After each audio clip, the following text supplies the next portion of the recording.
Hello दोस्तों, welcome to my YouTube channel science व Vimlesh sir. आपके अपने परिवार पर स्वागत करते हैं एक नए टॉपिक्स पर, जिसका नाम है अम्ल, क्षार एवं लवण की सक्रिय धातुओं के साथ क्रिया। आपने कभी सोचा है कि क्यों कुछ धातुएं तेजी से बुदबुदाकार गैसें छोड़ती हैं जब उन्हें अम्ल में डाला जाता है, और यही क्रिया अगर नमक के साथ हो तो क्या होगा? तो आइए जानिए इस धमाकेदार रिएक्शन के पीछे का राज।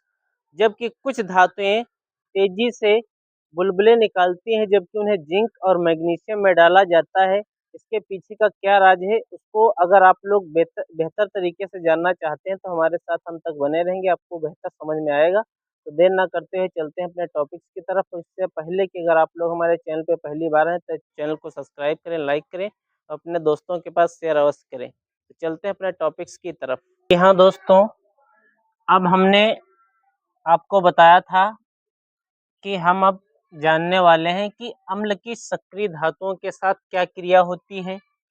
क्योंकि जब कोई सक्रिय धातु जैसे जिंक, मैग्नीशियम, आयरन आदि किसी अम्ल जैसे हाइड्रोक्लोरिक अम्ल, सल्फ्यूरिक अम्ल आदि के साथ अभिक्रिया करती है तो वह हाइड्रोजन गैस और लवण बनाती है।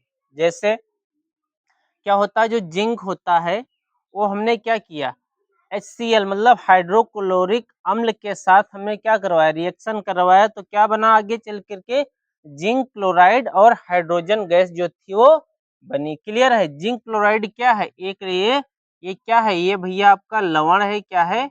लवण है। क्लियर है यहाँ तक? उसी तरीके से मैग्नीशियम को हमने क्या करवाया, शांत सल्फ्यूरिक अम्ल के साथ रिएक्ट करवाया तो मैग्नीशियम सल्फेट बना और हाइड्रोजन गैस बनी। क्लियर है? मैग्नीशियम सल्फेट क्या है, ये आपका लवण है बेटा, ये आपका क्या है, लवण है। क्लियर है यहाँ तक? अब हम चलते हैं नेक्स्ट पॉइंट की तरफ, क्षार की सक्रिय धातुओं के साथ क्रिया। कुछ सक्रिय धातुएं, ठीक है, कुछ सक्रिय धातुएं जैसे सोडियम, पोटेशियम आदि, ये जो सोडियम, पोटेशियम और मैग्नीशियम, ये जो धातुएं होती हैं, ये श्रेणी में जो सक्रियता श्रेणी होती है उसमें सबसे ऊपर आती हैं। क्योंकि सक्रियता श्रेणी में जो धातुएं सबसे ऊपर आती हैं उनकी क्रियाशीलता सबसे अधिक होती है। क्लियर है बेटा? यहाँ तक सबको समझ में आया? तो ये जो धातुएं होती हैं, ये जब जल के साथ रिएक्ट, तीव्र गति के साथ यानी तेजी से जब रिएक्ट करती हैं तो क्या बनता है आपका, क्षार और हाइड्रोजन गैस बनती है। क्लियर है बेटा? यहाँ तक सबको समझ में आ रहा है?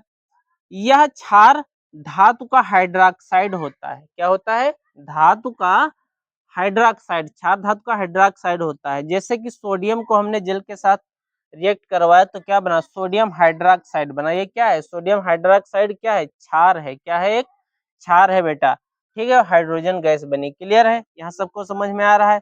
इसी तरीके से पोटेशियम, ये भी एक सक्रिय धातु है, तो इसको भी हमने जल के साथ रिएक्ट करवाया तो क्या बना, पोटेशियम हाइड्रोक्साइड बना और हाइड्रोजन गैस निकली। क्लियर है बेटा? यहाँ तक सबको समझ में आया? अब इसका थर्ड पॉइंट देखो क्या है। थर्ड पॉइंट है कि सक्रिय धातुओं की लवण से क्रिया जब हम कराते हैं तब क्या बनता है, तब बनता यह है कि यह एक विस्थापन अभिक्रिया होती है। जो ये वाली रिएक्शन होती है ये आपकी होती है विस्थापन अभिक्रिया में आती है। इसमें क्या होता है कि जिसमें एक अधिक सक्रिय धातु किसी कम सक्रिय धातु के साथ, जो अधिक रिएक्टिव होती है वो कम रिएक्टिव मेटल के साथ वो क्या करती है, रिएक्ट करके लवण बनाती है। क्या बनाती है ना, सॉरी, लवण से क्रिया करके उसे विस्थापित कर देती है। क्या कर देती है? विस्थापित कर देती है, जो अधिक सक्रिय धातु होती है। क्लियर है? जैसे जो जिंक है ना, zinc cube copper sulphate, zinc को कॉपर सल्फेट के साथ हमने रिएक्ट करवाया तो क्या बना, जिंक सल्फेट बना और कॉपर अलग हो गया। क्लियर है? इसी तरीके से सोडियम को हमने एल्युमिनियम नाइट्रेट के साथ करवाया, ठीक है, तो क्या बना, सोडियम नाइट्रेट। और यहाँ पर क्या बना, यहाँ पर ना जो है आपका सिल्वर जो था वो अलग हो गया। क्लियर है? विस्थापित हो गया। यहाँ तक सबको समझ में आ रहा है? अगर कोई डाउट हो तो आप लोग कमेंट बॉक्स में जरूर लिख दीजिएगा। अब हम चलते हैं नेक्स्ट पॉइंट की तरफ। क्योंकि हमने आपको बताया था सोडियम हाइड्रोक्साइड बताया था, ब्लीचिंग पाउडर बताया था, प्लास्टर ऑफ पेरिस बताया था, बेकिंग सोडा बताया था, है ना। ये अब हम जो है इनको बेसिक और बारीकी तरीके से एक एक समझेंगे। क्लियर है? चलते हैं नेक्स्ट पॉइंट की तरफ। तो जी हाँ दोस्तों, अब हम बात करने वाले हैं सोडियम हाइड्रोक्साइड की। सोडियम हाइड्रोक्साइड क्या होता है दोस्तों? यह एक शक्तिशाली क्षार होता है जिसे हम कास्टिक सोडा लाई के नाम से भी जानते हैं, या लाई भी कहा जाता है। इसका रासायनिक सूत्र होता है NaOH यानी सोडियम हाइड्रोक्साइड। क्या होता है दोस्तों? इसके जो निर्माण की विधि होती है, सोडियम हाइड्रोक्साइड को आमतौर पर सोडियम कार्बोनेट सोडियम कार्बोनेट को कैल्शियम हाइड्रोक्साइड के क्रिया द्वारा प्राप्त किया जाता है। मतलब जो आप लोग इसको बनाना चाहते हैं तो इसको लैब में क्या क्या करेंगे? सोडियम कार्बोनेट थोड़ा सा लेंगे और कैल्शियम हाइड्रोक्साइड के क्रिया द्वारा आप इसे प्राप्त कर सकते हैं। इसके जो बनाने की रिएक्शन होती है वो क्या होती है? ये होती है सोडियम कार्बोनेट और कैल्शियम हाइड्रोक्साइड को जब हम मिलाते हैं तो आपका बनता है सोडियम हाइड्रोक्साइड और कैल्शियम कार्बोनेट बनता है। क्लियर है? यहाँ तक सबको समझ में आया? अब इसके जो भौतिक गुण होते हैं यानी फिजिकल प्रॉपर्टीज, मतलब जो हमें बाहर से क्लियर दिख पाता है वो होता है फिजिकल प्रॉपर्टीज। ठीक है, प्रॉपर्टीज ये क्या होती हैं दोस्तों? शुद्ध रूप में यह एक सफेद क्रिस्टल होता है, एकदम ठोस। ठीक है, कैसा होता है? सफेद क्रिस्टल होता है। लाइक जैसे आपका नमक होता है और जैसे आपका शक्कर होती है, इस तरीके से ये सफेद होता है।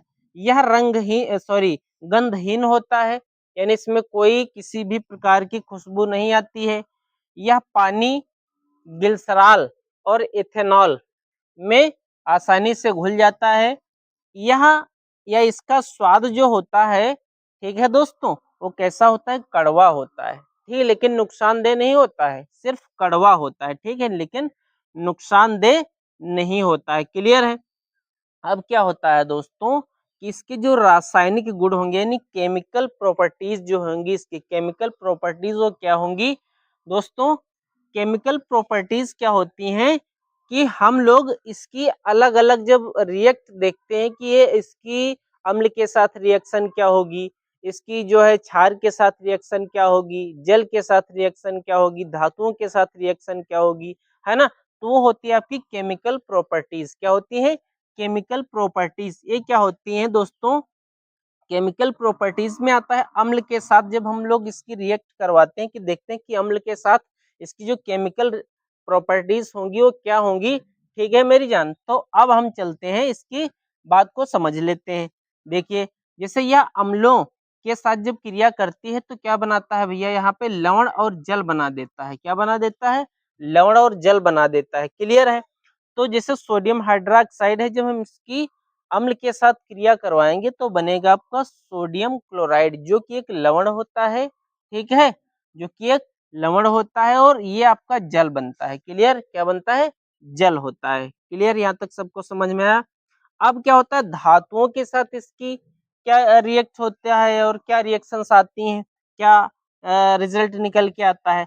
तो जब हम धातु लवणों के साथ करवाते हैं, मतलब धातु लवणों के साथ जब रिएक्शन करवाते हैं इसकी, तो क्या होता है भैया? तो हमें एक नीला अवक्षेप प्राप्त हो जाता है। ठीक है, जैसे कॉपर सल्फेट को हमने सोडियम हाइड्रोक्साइड के साथ रिएक्ट करवाया तो बना आपका क्या? कॉपर हाइड्रोक्साइड और सोडियम सल्फेट बना। क्लियर है?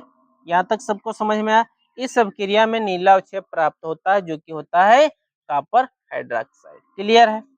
अब जब हम जल के साथ रिएक्शन करवाएंगे तो क्या होगा दोस्तों कि ये जो Na है ना, ये सोडियम के जो अणु है वो अलग हो जाएंगे और हाइड्रोक्साइड के जो है वो अणु अलग हो जाएंगे। ये क्या होते हैं? आपस में विघटित हो जाते हैं। क्लियर है? रिएक्शन हमने लिख दिया है, देख लीजिएगा। क्लियर है? अब हम इसका यूज कहाँ करते हैं? जो सोडियम हाइड्रोक्साइड होता है दोस्तों, आखिर में इसका यूज क्या होता है? इसको हम लोग कहाँ कहाँ यूज करते हैं बच्चा? तो साबुन बनाने में इसका इस्तेमाल किया जाता है। जो साबुन हम लोग यूज करते हैं आमतौर पर, है ना, किसी भी प्रकार की साबुन हो, हम जो लोग यूज करते हैं तो उसमें हम लोग क्या करते हैं? यूज कर लेते हैं। उसके अलावा डिटर्जेंट जो होता है आपका, निरमा जो होता है, उसमें भी हम लोग यूज कर लेते हैं। क्लियर है? ठीक है, रसगुल्ला और अन्य सफाई करने वाले जो प्रोडक्ट बनाए जाते हैं, जो उत्पाद बनाए जाते हैं, उनमें भी हम इसका इस्तेमाल कर लेते हैं। ठीक है मेरी जान। अब क्या है, सेकंड पॉइंट है पेट्रोलियम। पेट्रोलियम के उत्पादों में जो शोधन का काम होता है, उसमें हम लोग क्या करते हैं, इसका यूज कर सकते हैं। क्लियर है। पेपर और वस्त्र उद्योगों में जो पेपर होते हैं, पेपर जो बनाए जाते हैं, या जो वस्त्र यानी जो क्लॉथ्स मिल्स होते हैं, उनके लिए भी जो हम लोग इसका यूज करते हैं। उसके अलावा पानी के कुछ पिगल्स वगैरह बनाए जाते हैं, उनमें भी हम लोग यूज करते हैं इसका। उसके अलावा विभिन्न रसायनों का जो संश्लेषण होता है, उसके लिए भी हम यूज करते हैं। तो बहुत सारे यूजेस होते हैं इसके सोडियम हाइड्रोक्साइड के। आई होप आप लोगों को ये समझ में आया होगा। अब हम चलते हैं इसके नेक्स्ट पॉइंट की तरफ। ठीक है, जो कि अगला टॉपिक आपका आने वाला है ब्लीचिंग पाउडर। तो आप लोग तैयार रहिएगा ब्लीचिंग पाउडर एक धमाकेदार के साथ, और वो पेपर में आपकी 110% आने वाला है, मैं दावे के साथ कह सकता हूँ। तो चलते हैं हम लोग ब्लीचिंग पाउडर की तरफ। तो जी हाँ दोस्तों, अब हम बात करने जा रहे हैं ब्लीचिंग पाउडर की। ब्लीचिंग पाउडर का जो दूसरा नाम होता है विरंजक चूर्ण। क्या होता है दोस्तों? विरंजक चूर्ण। इसको हम लोग के नाम से भी जानते हैं, जिसका रासायनिक सूत्र होता है CaOCl2। जिसका रासायनिक जो है सूत्र होता है CaOCl2, और रासायनिक नाम होता है कैल्शियम ऑक्सीक्लोराइड। क्लियर है। क्योंकि इसके बनाने की जो विधि होती है दोस्तों, वो क्या होता है कि शुष्क बुझा हुआ चूना, ठीक है, शुष्क बुझा हुआ चूना जो होता है, उस पर हम लोग क्या करते हैं, क्लोरीन गैस है ना, प्रवाहित कर देते हैं, जिससे व्यंजक चूर्ण का निर्माण हो जाता है। क्लियर है दोस्तों। इसका रासायनिक नाम हमने आपको बता दिया, कैल्शियम ऑक्सीक्लोराइड होता है। ठीक है, तो शुष्क बुझे चूने पर हम क्या करते हैं, क्लोरीन गैस प्रवाहित करने से हमें व्यंजक चूर्ण प्राप्त हो जाता है, और हाइड्रोजन गैस बाहर निकल जाती है। ठीक है दोस्तों। अब क्या होता है कि इसके जो कुछ प्रमुख गुण होते हैं, है ना, मेजर प्रॉपर्टीज होती हैं, वो क्या होते हैं, फिजिकल प्रॉपर्टीज। हमने बताया था फिजिकल प्रॉपर्टीज वे होती हैं जो हमें एक्चुअली बाहर से दिख जाती हैं, मतलब ऐसे ही दिख जाती हैं, है ना, वो होती है फिजिकल प्रॉपर्टीज। जिसमें होता है क्या है दोस्तों, कि यह हल्के पीले रंग का होता है। कैसा होता है? हल्के पीले रंग का चूर्ण होता है। इसमें क्लोरीन की विशेष गंध आती है, मतलब इसमें क्या होता है, क्लोरीन की एक विशेष गंध आती है। थर्ड पॉइंट ये होता है कि इसे जल में घोलने पर दुधिया विलयन प्राप्त हो जाता है, या निलंबन प्राप्त हो जाता है। ठीक है भैया, यहाँ तक बात समझ में आया रसगुल्ला? तो हम इसे जब जल में घोलते हैं तो दुधिया विलयन प्राप्त हो जाता है। ठीक है रसगुल्ला। अब इसकी जो केमिकल प्रॉपर्टीज होती हैं, वो क्या होती हैं, केमिकल प्रॉपर्टीज वो क्या होती हैं कि इसकी जल के साथ रिएक्शन क्या होगी, अम्ल के साथ रिएक्शन क्या होगी, धातु के साथ रिएक्शन क्या हो जाएगी मुन्ना। तो क्या करते हैं, जब हम इसको जल के साथ रिएक्ट करवाते हैं कैल्शियम ऑक्सीक्लोराइड को, तो क्या होता है, थोड़ा सा गर्म करने पर हमें क्लोरीन गैस प्राप्त हो जाती है। क्या हो जाती है? क्लोरीन गैस प्राप्त हो जाती है। ठीक है बच्चा। अब क्या होता है, अम्लों के साथ जब हम इसकी रिएक्शन करवाते हैं ना, कार्बन डाइऑक्साइड के साथ रिएक्शन करवाते हैं, तब क्या होता है, तब होता है मेरी जान यहाँ पर कि हमें क्या होता है, क्लोरीन गैस हमें इसमें भी प्राप्त हो जाती है। क्लियर है। जैसे कैल्शियम ऑक्सीक्लोराइड को हमने कार्बन डाइऑक्साइड से जो है रिएक्शन करवाया, तो क्या बना, कैल्शियम कार्बोनेट प्राप्त हुआ हमें, और क्लोरीन गैस बाहर निकल गई। ठीक है। इसके अलावा जब हमने क्या किया, व्यंजक चूर्ण को हमने क्या किया, तनु अम्लों के साथ नहीं, क्या किया, यहाँ पर तनु अम्ल के साथ, मतलब कौन सा अम्ल, सल्फ्यूरिक अम्ल के साथ हमने जब रिएक्शन करवाया, तो कैल्शियम सल्फेट बना और जल बना, और क्लोरीन गैस बाहर निकल गई। ठीक है रसगुल्ला, यहाँ तक सबको समझ में आया? उम्मीद है आप लोगों को समझ में आ रहा होगा। अब क्या होते हैं कि इसका हम यूज कहाँ कहाँ पर करते हैं, जो व्यंजक चूर्ण होता है, ब्लीचिंग पाउडर होता है, उसका यूज हम लोग कहाँ कहाँ करते हैं, जो कपड़े होते हैं, सूती कपड़े, उनके सूती कपड़ों में, और लिनन के विरंजन के लिए, मतलब रंग हटाने में इनका यूज हम लोग करते हैं। इसके अलावा कागज की जो फैक्ट्रियां होती हैं, उनमें भी, लॉन्ड्री वगैरह में भी हम इसका यूज करते हैं। कई रासायनिक उद्योगों में अपचायक के रूप में किया जाता है इसका यूज। और पीने वाले जो जल होता है उसके जीवाणुओं को मारने के लिए क्या जाता है कि आजकल के बहुत समय पहले की बात है, आप लोगों को मैं बताना चाहूँगा कि जो गाँव में कुआँ टाइप के होते थे, उसमें क्या होता था, ब्लीचिंग पाउडर डाल दिया जाता था ताकि जो कीट जो उसमें छोटे-छोटे कीड़े होते थे मर जाते थे। तो इसलिए क्या करते हैं, पीने वाले जो पानी होता था उसमें इसको मिलाया जाता था। क्योंकि पहले नल और इतनी सब व्यवस्था नहीं थी, तो लोग कुओं का पानी पिया करते थे, इसलिए उसमें ब्लीचिंग पाउडर डाल दिया जाता था। इसके अलावा क्या है, क्लोरोफार्म, क्लोरोफार्म एक ऐसा पदार्थ होता है जो नशीले टाइप का होता है ना? तो उससे उसके प्रोडक्शन में भी इसका यूज़ हम लोग करते हैं बेसिकली। उनको सिकुड़न से बचाने के लिए हम लोग क्या करते हैं, व्यंजक चूर्ण का इस्तेमाल करते हैं। ठीक है, यहाँ तक सबको समझ में आया? क्लियर है? उम्मीद है आप लोगों को समझ में आ रहा होगा। ठीक है, अब हम चलते हैं इसके नेक्स्ट पॉइंट की तरफ। ठीक है मुन्ना? जी हाँ दोस्तों, अब हम बात करने वाले हैं बेकिंग सोडा, यानी जिसका रासायनिक नाम होता है सोडियम हाइड्रोजन कार्बोनेट। ये क्या होता है दोस्तों, ये खाने वाला सोडा होता है, जो हम लोग खाते हैं ना, वही होता है बेकिंग सोडा, यानी खाने वाला सोडा, जिसका रासायनिक सूत्र होता है NaHCO3। ये क्या होता है, बेकिंग सोडा का उपयोग आमतौर पर घरों में, रसोई घर के अंदर किया जाता है। जो घर में जो होता है, किचन होता है, उसके अंदर हम लोग इसका यूज करते हैं। ठीक है, जो माताएं बहनें होती हैं वो इसका यूज करती हैं अपने पकवान अच्छे अच्छे प्रकार के बनाने में, है ना? इसे हम खाने का सोडा भी कहते हैं। इसका पीएच मान जो होता है वो 7 से कम होता है। क्या होता है? 7 से कम होता है। यह दांतों के लिए भी बहुत महत्वपूर्ण होता है। ठीक है, दंत क्षय में भी इसका यूज होता है। इसके अलावा इसका निर्माण जो होता है, इसका निर्माण जो है 2 विधियां होती है इसकी। पहले हम साल्वे विधि को जानते हैं, यह सबसे प्रचलित और औद्योगिक विधि है। इसमें निम्नलिखित अभिक्रियाएं होती हैं। क्लियर है? जैसे sodium chloride, ammonia, carbon dioxide और जल के साथ जब हम रिएक्शन करवाते हैं दोस्तों, तो हमें क्या प्राप्त होता है? हमें प्राप्त होता है खाने वाला सोडा। क्या प्राप्त होता है? खाने का सोडा। जो हम लोग खाने वाला सोडा यूज करते हैं, रसगुल्ले वगैरह आप लोग बनाते हैं, उसमें हम लोग इसका यूज करते हैं। क्लियर है? क्लियर है? यहाँ तक सबको समझ में आया?